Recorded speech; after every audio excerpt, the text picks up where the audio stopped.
ስሜ አሞኘሽ መሐመድ ይባላል። የምስራቅ ጎጃም ዞን ሴቶች ወጣቶች ማህበራዊ ጉዳይ መምሪያ ኃላፊ ነኝ። በፍቃድ ስራ በጎነት ያው የራስ ነው። ማህበረሰባችንን በተለይ ተጋላጭ የህብረተሰብ ክፍሎችን እና አቅመ ደካሞችን በዋናነት ተጠቃሚ ማድረግ ነው ስራው ማለት ነው።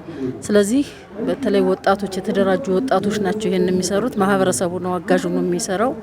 በዚህ መሰረት በክረምትም በበጋም ያው በቅድ ታቅዶ የሚሰራ ተግባር ነው። አንዱ ቤት ለሌላቸው የቤት ባለቤት ማድረግ ነው አንዱ ተግባራችንና ከዚህ አንፃር በተለይ በዋናነት ወደ 2080 በላይ የሚሆኑ ቤቶችን አቅደን ነበር እንደ ጥቅል ማለት ነው።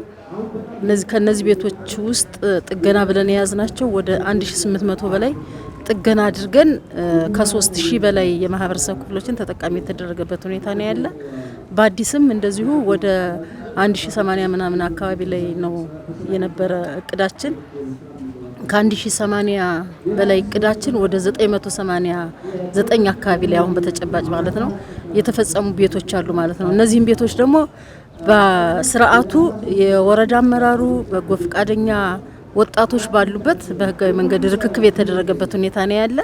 ነገር ግን አሁንም ቢሆን ከሰው ፍላጎትና ከተጋላጭ የህብረተሰብ ክፍሎች አንፃር ግን ብዙ መስራት የሚጠበቅብን ሁኔታ አለ። ከእቅዳችን አንፃር ስናይ ግን ጥሩ እንቅስቃሴዎች አሉ ብሎ መውሰድ ይቻላል።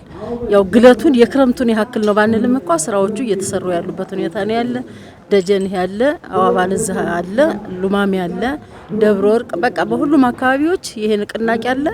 ርክክብ የተደረገላቸው ማህበረሰብ ክፍሎችም በአካል እየሄድን ባየንበት ሰዓት ላይ በጥሩ ሁኔታ ላይ ያሉ መሆኑን ለማረጋገጥ የቻልንበት ሁኔታ አለ።